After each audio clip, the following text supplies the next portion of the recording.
দেখুন, বাংলাদেশে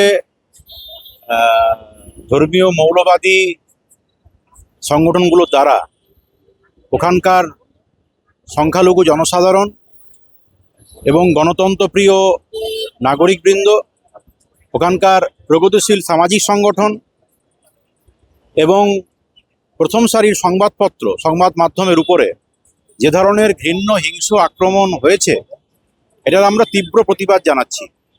এবং আমরা লক্ষ্য করলাম যে বাংলাদেশের অন্তর্বর্তীকালীন যে ইউনিট সরকার, সেই সরকারের নিষ্ক্রিয়তার সুযোগ নিয়ে ওখানকার এই মৌলবাদী সংগঠনগুলো ওখানকার ধর্মীয় সংখ্যালঘু জনসাধারণ সহ সমস্ত গণতন্ত্রপ্রিয় নাগরিক সমাজের উপরে এই আক্রমণ চালালো।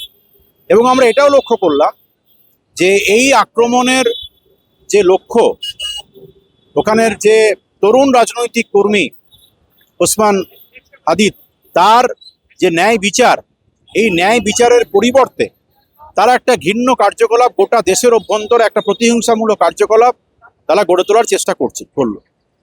আমরা প্রথম থেকেই দেখেছি যে বাংলাদেশের বাম ও গণতান্ত্রিক প্রিয় জনসাধারণ, বিভিন্ন রাজনৈতিক সংগঠন, দল, তারা এই ওসমান হাদির মৃত্যুর ন্যায় বিচার চেয়েছে এবং সেই দাবিতে প্রথম থেকেই তারা আন্দোলনে নেমেছে, আন্দোলনে সামিল হয়েছে। এবং আমরা সেই আন্দোলনকে স্বাগত জানাচ্ছি। আমরা মনে করি যে বাংলাদেশের শাসক শ্রেণী বারবার চেষ্টা করেছে যে এইভাবে ওখানকার যে গণতন্ত্রপ্রিয় মানুষ, ওখানকার যে সাম্রাজ্যবাদ বিরোধী মানুষ, ওখানকার যে জনসাধারণ, গণতন্ত্রপ্রিয় জনসাধারণ, তাদের উপরে নানানভাবে আক্রমণ নামিয়ে আনার। এবং এই চক্রান্তটা একটা সাম্রাজ্যবাদী চক্রান্ত। আমরা এই পরিস্থিতির প্রতিবাদে আজকে রাস্তায় নামছি। পশ্চিমবাংলার, ভারতবর্ষের যে বাম ও গণতান্ত্রিক প্রিয় ছাত্র সমাজ, বাংলাদেশের এই যে পরিস্থিতি, এই পরিস্থিতির বিরুদ্ধে প্রতিবাদে আমরা রাস্তায় নামছি। আমরা মনে করি যে শাসকের চক্রান্তকে প্রতিহত করে বাংলাদেশের বাম গণতন্ত্রপ্রিয় নাগরিক সমাজ এবং সমস্ত স্তরের নাগরিক সমাজ এই অপচেষ্টাকে রুখে দেবে। এই যে মৌলবাদী যে হানা, যে মৌলবাদী চক্রান্ত, যেভাবে একটা ঘৃণ্য পরিবেশ তৈরি হয়েছে, এই ঘৃণ্য পরিবেশকে প্রতিহত করতে ওখানকার মানুষ রাস্তায় নেমে প্রতিরোধ গড়ে তুলবে। আমরাও বাংলাদেশের এই অস্থির পরিস্থিতির বিরুদ্ধে যারা রাস্তায় নেমে প্রতিবাদ করছেন, সেই বাংলাদেশের যে গণতন্ত্রপ্রিয় জনসাধারণ, নাগরিক সমাজ, তাদের আন্দোলনকে সংহতি জানিয়ে এবং বাংলাদেশের যে মৌলবাদী সংগঠনগুলির যে হিংস্র কার্যকলাপ, তার বিরুদ্ধে প্রতিবাদ জানিয়ে আমরা রাস্তায় নামছি। দেখুন, এই বাংলাদেশের এই পরিস্থিতিকে হাতিয়ার করে ওখানকার যে ধর্মীয় সংখ্যালঘু যারা, তাদের উপরে ওখানকার যে ধর্মীয় মৌলবাদীরা যেভাবে আক্রমণ নামিয়ে আনছে, সেটাকে হাতিয়ার করে বাংলাদেশে, এই ভারতবর্ষেও একটা অস্থির পরিস্থিতি তৈরি করার চেষ্টা চলছে। আমরা মনে করি যে বাংলাদেশের বা এই ভারতবর্ষের এবং পশ্চিমবাংলার যে গণতন্ত্রপ্রিয় জনসাধারণ এবং মৌলবাদ বিরোধী, সাম্প্রদায়িকতা বিরোধী যে জনসাধারণ, তারা এই অপচেষ্টাকে রুখে দেবে।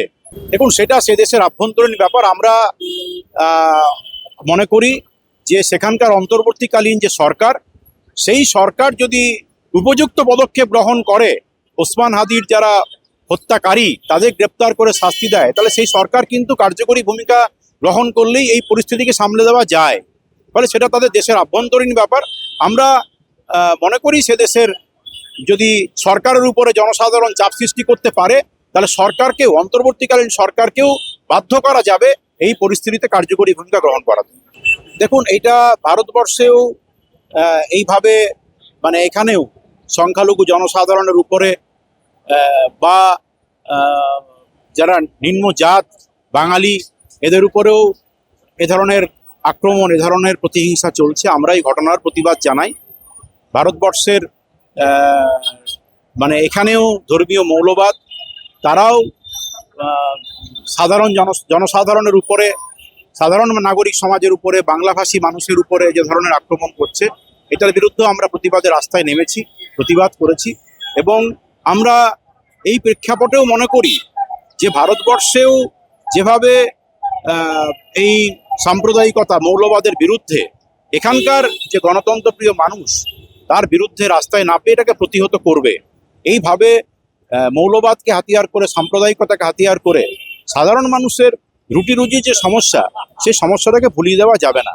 মানুষ এই এই আক্রমণকে রুখে দিয়ে রাস্তায় নামবেই।